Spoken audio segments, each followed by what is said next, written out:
Welcome all of you. In this tutorial we are going to simplify this math problem with bigger exponents.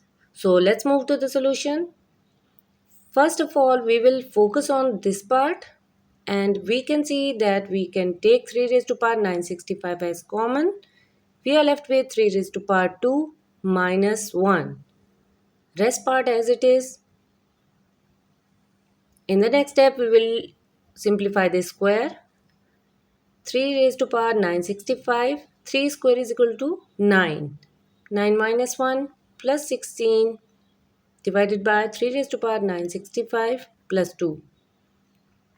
We know that 9 minus 1 is 8 divided by 3 raised to power 965 plus 2.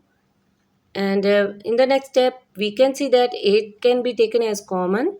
And we are left with 3 raised to power 965 plus 8 times 2 is 16. Denominator as it is. We can see denominator and numerator will be cancelled out. And we are left with the final answer that is equal to 8. I hope you find this solution easy. If you have any question, any query, write in the comment box. Thanks for watching.